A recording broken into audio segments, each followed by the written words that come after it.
ಹರಿ ಓಂ ನಮಸ್ಕಾರ ವೀಕ್ಷಕರೇ, ಜ್ಯೋತಿ ಬಳಿಗಾರ್ ಚಾನಲ್ಗೆ ನಿಮಗೆಲ್ಲ ಸ್ವಾಗತ. ಈ ದಿನ ನೋಡ್ರಿ, ಶ್ರಾವಣ ಮಾಸದ ಸೋಮವಾರ ಮಾಡುವಂಥ ಶಿವನ ಪೂಜೆ, ಶಿವಲಿಂಗ ಪೂಜೆ, ಶಿವಮುಷ್ಟಿ ವ್ರತ ಅಂತ ಕರೀತಾರೆ. ಪ್ರತಿ ಸೋಮವಾರ ಮಾಡುವಂಥದ್ದು. ಶ್ರಾವಣದ 4 ಸೋಮವಾರ ಬಂದರೆ 4 ಸೋಮವಾರ, 5 ಬಂದರೆ 5. ಶಿವಲಿಂಗವನ್ನು ಮನೆಯಲ್ಲಿ ಮಾಡಿಕೊಂಡು ಯಾವ ಥರ ಅಂತ ನೋಡೋಣ ಈ ವಿಡಿಯೋದಲ್ಲಿ. 16 ಸೋಮವಾರ ಅಂತಾರೆ ನೋಡ್ರಿ, ಆ ವ್ರತ ಏನಲ್ಲ ಇದು ಬೇರೆ. ಶ್ರಾವಣದ ಶಿವಮುಷ್ಟಿ ವ್ರತ ಅಂತ ಕರೀತಾರೆ. ಇದನ್ನು ಏನಂತಂದ್ರೆ ಮನೆಯಲ್ಲಿ ಲಿಂಗವನ್ನು ಮಾಡಿಕೊಂಡು ಪ್ರತಿ ಸೋಮವಾರ ಒಂದೊಂದು ಲಿಂಗವನ್ನು ಮಾಡಿಕೊಂಡು ಪೂಜೆಯನ್ನು ಮಾಡುವಂಥದ್ದು. ಅಥವಾ ಮನೆಯಲ್ಲಿ ಬೆಳ್ಳಿ ಇತ್ತಂದರೆ ಈಶ್ವರ ಇದನ್ನ ಅದರಾದರೂ ನೀವು ಪೂಜೆಯನ್ನು ಮಾಡ್ಬೋದು ನೋಡ್ರಿ. ಇದಕ್ಕೇನಪ್ಪ ಅಂದ್ರೆ ಹುತ್ತದ ಮಣ್ಣು ತೊಗೊಂಡು ಮಾಡಬಹುದು. ಅಥವಾ ನಿಮಗೆ ಸಿಕ್ಕಿಲ್ಲ ಅಂದರೆ ಇದು ಬೇರೆ ಒಳ್ಳೆಯ ಮಣ್ಣನ್ನು ಯೂಸ್ ಮಾಡಿಕೊಂಡು ಮಾಡಿದ್ರೆ ಚಲೋ ನೋಡ್ರಿ. ಹುತ್ತದ ಮಣ್ಣಿದ್ರೆ ಇನ್ನೂ ಶ್ರೇಷ್ಠ. ಹುತ್ತಕ್ಕೆ ಹೋಗಿ ಪೂಜೆನ ಮಾಡಿ ತರಬೇಕು, ಹಾಗೆ ತರಬಾರ್ದು ಮಣ್ಣನ್ನು. ಇದನ್ನು ಶಿವಮುಷ್ಟಿ ವ್ರತ ಅಂತ ಕರೀತಾರೆ. ನಾಳೆನೇ ಸೋಮವಾರ ನೋಡ್ರಿ, 28ನೇ ತಾರೀಕು ಜುಲೈ. ಈ ಒಂದು ಸೋಮವಾರ ದಿವಸ ಇದನ್ನು ಮಾಡಿಬಿಟ್ಟು ನೀವು ಮನೆಯಲ್ಲಿ ಈ ಒಂದು ಮಣ್ಣಿನಿಂದ ಮಾಡಿ ವಾರಕ್ಕೊಂದರಂತೆ ಶಿವಲಿಂಗವನ್ನು ಮಾಡಬೇಕು. ವಾರ ಬೇರೆ ಬೇರೆ ಲಿಂಗವನ್ನು ಮಾಡಿ ಸಾಯಂಕಾಲದವರೆಗೆ ಉಪವಾಸ ಇದ್ದು ಆನಂತರ ಸಾಯಂಕಾಲನಾದರೂ ಪೂಜೆ ಮಾಡಿರಿ. ಇಲ್ಲಾಂದರೆ ಬೆಳಗ್ಗೆ ಪೂಜೆ ಮಾಡಿದರೆ ಒಳ್ಳೆಯದು.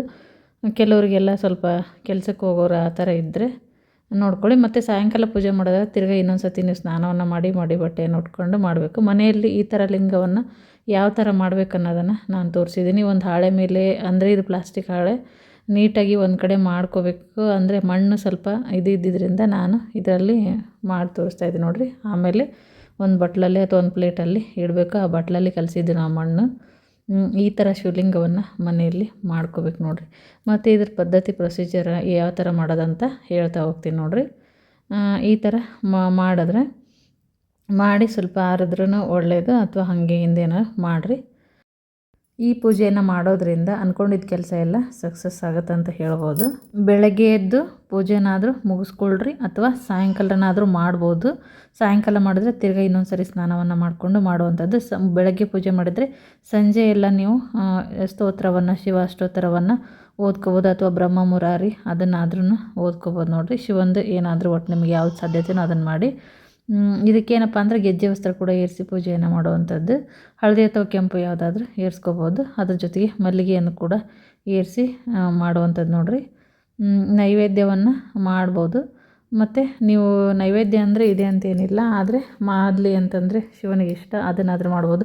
ಅಥವಾ 16 ಸೋಮವಾರ ಪ್ರಸಾದ ಮಾಡ್ತಾರೆ ನೋಡಿರಿ, ಗೋಧಿಯನ್ನು ಹುರಿದು ಅದ್ರ ಪುಡಿ. ಅದನ್ನು ಇದು ಏನಂದರೆ ಶಿವಮುಷ್ಟಿ ವ್ರತ. ಇದು ಮೊದಲೇ ವಾರ ಏನಂದ್ರೆ ನೀವು ಲಿಂಗವನ್ನು ಇಟ್ಟು ಪೂಜೆ ಎಲ್ಲ ಯಾವ ಥರ ಮಾಡೋದಂತ ಈಗ ಹೇಳ್ತೀನಿ.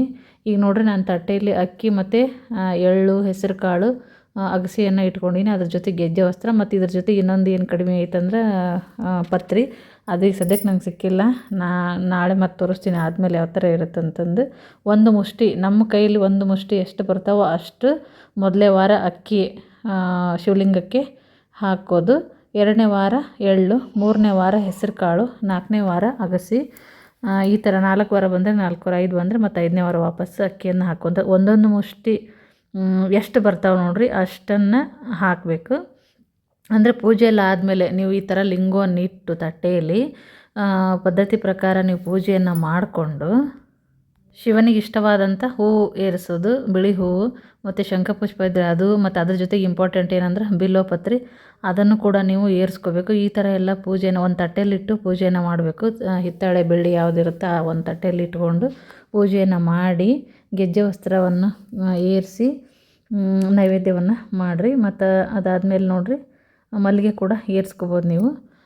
ಇದನ್ನು ಆನಂತರ ಈ ಥರ ನಾವು ಎಷ್ಟು ಸಾಧ್ಯತೆಯೋ ಅಷ್ಟು ಪತ್ರೆ ಇದ್ದರೆ ಹಾಕ್ಕೊಳ್ಳೋದು ಒಳ್ಳೆಯದು. ತಟ್ಟೆಯಲ್ಲಿ ಇಟ್ಬಿಟ್ಟು ಪೂಜೆಯನ್ನು ಮಾಡಿ ಕೊನೆಗೆ ಏನಂದರೆ ಒಂದು ಮುಷ್ಟಿ ಅಕ್ಕಿ, ನಿಮ್ಮ ಮುಷ್ಟಿಲಿ ಎಷ್ಟು ಬರ್ತಾವೋ ಅಷ್ಟು ಮೊದಲೇ ವಾರ ಅಕ್ಕಿಯನ್ನು ಶಿವಲಿಂಗದ ಮೇಲೆ ಹಾಕುವಂಥದ್ದು. ಮತ್ತು ಅದರ ಸಮೇತನ ಹಾಗೆ ಇಡಬೇಕು. ಅಕ್ಕಿ ಹಾಕಿರ್ತೀರಲ್ಲ ಅದ್ರ ಸಮೇತ ಹಾಗೇ ಇಡಬೇಕು. ಅದನ್ನು ಬಿಲ್ವಪತ್ರೆ ಅಂತೂ ಇರಲೇಬೇಕು ಪೂಜಾಕ್ಕೆ. ಮತ್ತು ಅದ್ರ ಜೊತೆ ನಿಮಗೆ ಎಷ್ಟು ಸಾಧ್ಯತೆಯೋ ಅಷ್ಟು ಹೂಗಳನ್ನು ಏರಿಸ್ಕೋಬೋದು. ಅದ್ರ ಮೇಲೆ ಆನಂತರ ಅಕ್ಕಿ ಮೊದಲೇ ವಾರ ಒಂದು ಮುಷ್ಟಿ ಅಕ್ಕಿ. ಇದೇ ಥರ 2ನೇ ವಾರ ಇನ್ನೊಂದು ಶಿವಲಿಂಗವನ್ನು ಮಾಡಿಕೊಂಡು ಅದು 2ನೇ ವಾರ ಏನಪ್ಪ ಅಂತಂದರೆ ಎಳ್ಳನ್ನು ಹಾಕುವಂಥದ್ದು ಒಂದು ಮುಷ್ಟಿ. 3ನೇ ವಾರ ಹೆಸರು ಕಾಳು, ಇನ್ನೊಂದು ಶಿವಲಿಂಗವನ್ನು ಮಾಡಿಕೊಂಡು ಹೆಸರು ಕಾಳು ಇವನ್ನ ಮಾಡಿದ್ದು ವಾರ ಅದನ್ನ ತೆಗೆದು ಇಡಬೇಕು. 4 ವಾರ ಆದಮೇಲೆ ನೋಡಿರಿ 4ನೇ ವಾರ ಅಗಸೆ ಬರ್ತೈತಿ. ಅದನ್ನೇನಪ್ಪ ಅಂದ್ರೆ ಲಿಂಗದ ಮೇಲೆ ಹಾಕ್ಬೇಕು ನೀವು ಪ್ರತಿ ವಾರನೂ ಏನೇನು ಇರ್ತದೋ ಅದನ್ನು, ಅಂದರೆ ಅಕ್ಕಿ ಹೆಸರು ಕಾಳು ಇದನ್ನು ಬೇರೆ ಅಲ್ಲ ಹಾಕಿ. ಆನಂತರ ಏನಪ್ಪ ಅಂದ್ರೆ ಇದನ್ನು ಒಂದೊಂದು ತಟ್ಟೆಯಲ್ಲಿಟ್ಟು ಕೊನೆಗೆ 4 ವಾರ ಆದಮೇಲೆ ಒಂದು ದಿವಸ ಹೋಗಿ ನದಿಲಿ ಇದನ್ನು ವಿಸರ್ಜನೆ ಮಾಡಬೇಕು. ತಿರ್ಗಾ ಇನ್ನೊಂದು ಸರಿ ಪೂಜೆಯನ್ನು ಮಾಡಿ ಅಷ್ಟು ಲಿಂಗಗಳನ್ನಿಟ್ಟು ಪೂಜೆ ಮಾಡಿ ವಿಸರ್ಜನೆಯನ್ನು ಮಾಡಬೇಕು. ಇಲ್ಲ ನಮ್ಗೆ ಆಗೋದಿಲ್ಲ ಹೋಗೋಕ್ಕಾಗಂಗಿಲ್ಲ ಅನ್ನೋರು ಏನಂದ್ರೆ ಮನೆಯೊಳಗೆ ನೀವು ಪಾಟ್ ತುಳಸಿಯನ್ನು ಪೂಜೆ ಮಾಡ್ತಿರ್ತೀರಿ ನೋಡಿರಿ ಅಂತ ಈ ಮನೆ ಹತ್ರ ನಾವು ಪಾಟ್ ಇಟ್ಕೊಂಡಿರ್ತೀವಲ್ಲ ಗಿಡದ ತುಳಸಿ ಗಿಡ ಅಥವಾ ಬೇರೆ ಗಿಡದ ಅದರೊಳಗೆ ಹಾಕ್ಕೊಂಡು ಆ ಮಣ್ಣನ್ನು ಕರಗಿಸ್ಕೋಬೇಕು ನೋಡಿರಿ. ಹೆಚ್ಚಾಗಿ ಹೊಳೆಗೆ ಹೋಗಿ ಬಿಡೋದು ಶ್ರೇಷ್ಠ. ಈ ಥರ ಸೋಮವಾರ ಬಂದಾಗ 4 ಅಥವಾ 5 ಮಾಡಿಕೊಂಡ್ರೆ ಒಳ್ಳೆಯದು. ಬೇಗ ಹಾಕೋಣ ಅಂದ್ಕೊಂಡೆ ವಿಡಿಯೋ ಆಗಲಿಲ್ಲ ಫ್ರೆಂಡ್ಸ್, ಲೇಟ್ ಆಗೋಯ್ತು. ಆದರೂ ನೋಡಿ ಮಾಡಿರಿ. ಮೊದಲೇನಪ್ಪ ಅಂತಂದ್ರೆ ಮನೆ ದೇವ್ರ ಪೂಜೆ ಮತ್ತು ಗಣಪತಿ ಪೂಜೆ ಮಾಡ್ಕೋಬೇಕು. ಸಂಕಲ್ಪವನ್ನು ಈ ಒಂದು ಪೂಜೆಗೆ ನಾವು ಮನೆ ದೇವರ ಅಪ್ಪಣೆಯನ್ನು ತೊಗೊಂಡು ಪೂಜೆ ಮಾಡ್ತಿದ್ದೀನಿ ಅಂತ ಈ ಥರ ಸಂಕಲ್ಪವನ್ನು ಮಾಡಿಕೊಂಡು ನೀವು ಪೂಜೆಯನ್ನು ಶುರು ಮಾಡಬೇಕು. ಶುರು ಮಾಡಿ ಆನಂತರ ನೋಡಿರಿ ಈ ಥರ ಒಂದು ಉಪವಾಸದ ಪ್ರೊಸೀಜರ್ ಇರುತ್ತೆ ಸಾಯಂಕಾಲದವರೆಗೂ. ಸಾಯಂಕಾಲ ಆದಮೇಲೆ ಊಟವನ್ನು ಮಾಡ್ಬೋದು. ಒಂದು ಟೈಮು ಬೆಳಗ್ಗೆಯಿಂದ ನಿರಾಹಾರ ಆದರೆ ಮಾಡ್ಬೋದು, ಇಲ್ಲಾಂದರೆ ಹಣ್ಣು ಹಾಲು ಶೇಂಗಾ ಉಂಡೆ ಈ ಥರನೂ ತಿನ್ಬೋದು. ಮತ್ತು ರಾಜಗಿರಿ ಉಂಡೆ ಅಂತ ಬರ್ತವೆ ನೋಡಿರಿ ಅದನ್ನಾದರೂ ಕೂಡ ತಿಂದು ವ್ರತವನ್ನು ಮಾಡ್ಬೋದು. ಊಟ ಒಂದು ಹೊತ್ತು ಮಾತ್ರ ಇರುತ್ತೆ ಪ್ರತಿ ಸೋಮವಾರ. ಇದು ಶ್ರಾವಣ ಮಾಸದೊಳಗೆ ವಿಶೇಷವಾದದ್ದು ನೋಡಿರಿ. ಮನೆಯಲ್ಲಿ ಬೆಳ್ಳಿ ಶಿವಲಿಂಗ ಇದ್ದರೂ ಕೂಡ ಅದಕ್ಕೂ ಕೂಡ ನೀವು ಇದೇ ಥರ ಪೂಜೆಯನ್ನು ಮಾಡ್ಕೋಬೇಕು. ಇದಿಷ್ಟೇನಪ್ಪ ಅಂತಂದರೆ ಈ ಶ್ರಾವಣ ಮಾಸದ ಶಿವಮುಷ್ಟಿ ವ್ರತದ ಒಂದು ಮಾಹಿತಿ ನೋಡಿರಿ. 4 ಸೋಮವಾರ ಅದು 2ನೇ ಸೋಮವಾರ 4ನೇ ತಾರೀಕು ಆಗಸ್ಟ್ ಬರುತ್ತೆ, 3ನೇ ಸೋಮವಾರ 11ನೇ ತಾರೀಕು ಆಗಸ್ಟ್ ಬರುತ್ತೆ, 4ನೇ ಸೋಮವಾರ 18ನೇ ತಾರೀಕು ಆಗಸ್ಟ್. ಈ ಥರ 4 ಸೋಮವಾರಗಳು ಬರ್ತಾವೆ. 5ನೇ ಸೋಮವಾರ ಬಂದರೆ 5ನೇ ಸೋಮವಾರ ಮತ್ತೆ ವಾಪಸ್ಸು ಅಕ್ಕಿನ ಒಂದು ಮುಷ್ಟಿ ಪೂಜೆಯನ್ನು ಮಾಡುವಂಥದ್ದು ನೋಡಿರಿ ಹಾಕಿ. ಇದಿಷ್ಟು ಇರ್ತೈತಿ. ಮತ್ತು ಅದ್ರ ಜೊತೆಗೆ ಇನ್ನೊಂದು ಏನಂದ್ರೆ ಪೀರಿಯಡ್ಸ್ ಅಥವಾ ಆಯಿತು ಅಂದ್ರೆ ಆ ಒಂದು ವಾರ ಬಿಟ್ಟು ಅದ್ರ ಮುಂದಿನ ವಾರ ಮಾಡಿ ಕಂಟಿನ್ಯೂ ಮಾಡೋವಂಥದ್ದು. ಎಷ್ಟು ಬಂದಿರ್ತಾವೆ ಆ ಸೋಮವಾರ ಮುಗಿಸೋದು. ಈ ಥರ ರುದ್ರದೇವರ ಉಪಾಸನೆ ನೋಡಿರಿ ಶ್ರಾವಣ ಮಾಸದೊಳಗೆ ವಿಶೇಷ ಅಂತಲೇ ಹೇಳ್ಬೋದು. ಬಿಳಿ ಹೂವು ಇದ್ದರೆ ಇನ್ನೂ ಶ್ರೇಷ್ಠ. ಮತ್ತು ನಾಳೆ ಚೌತಿನೂ ಇರೋದ್ರಿಂದ ಹಾಲು ಹಾಕೋದು ಇರ್ತದೆ ನೋಡಿರಿ. ಮತ್ತು ಹೆಂಗೋ ಉಪವಾಸ ಅಂತೂ ಇದ್ದೇ ಇರ್ತೈತಿ, ಹಾಲು ಹಾಕೋವ್ರಿಗಂತೂ ಏನೂ ತಿನ್ನೋದಿಲ್ಲಲ್ಲ. ಅದ್ರ ಜೊತೆಗೆ ಇದನ್ನು ಕೂಡ ಮಾಡ್ಕೋಬೋದು. ಇದು ಆಮೇಲೆ ಏನಂದ್ರೆ ಸಾಯಂಕಾಲ ನೀವು ಊಟವನ್ನು ಮಾಡೋವಂಥದ್ದು. ಸಂಕಲ್ಪ ನೋಡಿರಿ ಕೈಯೊಳಗೆ ಅಕ್ಷತೆ ಕಾಳು ಮತ್ತು ಹೂವನ್ನು ಹಿಡ್ಕೊಂಡು ನೀವು ಏನು ಪೂಜೆ ಮಾಡ್ತೀರಿ ಏನು ಅನ್ನೋದನ್ನು ಹೇಳ್ಕೊಂಡು ಸಂವತ್ಸರ ಕಾಲಮಾನ ಎಲ್ಲ ಹೇಳ್ಕೊಂಡು ಸಂಕಲ್ಪವನ್ನು ಮಾಡಿ ಪೂಜೆಯನ್ನು ಪ್ರಾರಂಭ ಮಾಡಿರಿ. ಎಷ್ಟು ವಾರ ಇರುತ್ತೆ ನೋಡಿರಿ ಅದನ್ನು ಹೇಳ್ಕೊಂಡು. ಇದಿಷ್ಟೇನಪ್ಪ ಅಂದರೆ ಈ ಒಂದು ಶಿವಮುಷ್ಟಿ ವ್ರತದ ಮಾಹಿತಿ ಐತೆ ನೋಡಿರಿ. 4 ಸೋಮವಾರ ಬಂದು 4 ಸೋಮವಾರನ ಮಾಡಿರಿ. ಏನೇ ಅಂದ್ಕೊಂಡ್ರು ಕೆಲಸ ಸಕ್ಸಸ್ ಆಗುತ್ತೆ ಅಂತಲೇ ಹೇಳ್ಬೋದು. ಪೂಜೆ ಎಲ್ಲ ಆದಮೇಲೆ ಹೊಳೆ ನೀರಲ್ಲಿ ಈ ಒಂದು ಲಿಂಗವನ್ನು ಬಿಡಬೇಕು. ಮತ್ತು ಈ ಒಂದು ಪೂಜಾ ಮಾಹಿತಿ ಇಷ್ಟ ಆಗಿತ್ತಪ್ಪ ಅಂದ್ರೆ ದಯವಿಟ್ಟು ವಿಡಿಯೋಕ್ಕೆ ಒಂದು ಲೈಕ್ ಕೊಡಿರಿ, ಶೇರ್ ಮಾಡಿರಿ, ಕಮೆಂಟ್ ಹಾಕಿರಿ. ಇನ್ನೂ ಯಾರು ನಮ್ಮ ಚಾನಲ್ಗೆ ಸಬ್ಸ್ಕ್ರೈಬ್ ಆಗಿಲ್ಲ ಸಬ್ಸ್ಕ್ರೈಬ್ ಆಗೋದನ್ನು ಮರಿಬೇಡ್ರಿ. ಹೀಗೆ ಹೊಸ ಹೊಸ ಮಾಹಿತಿಗಳು ನಮ್ಮ ವಿಡಿಯೋದಲ್ಲಿ ಸಿಗ್ತಾವೆ. ವಿಡಿಯೋ ನೋಡಿದ್ದಕ್ಕಾಗಿ ಎಲ್ಲರಿಗೂ ಧನ್ಯವಾದಗಳು.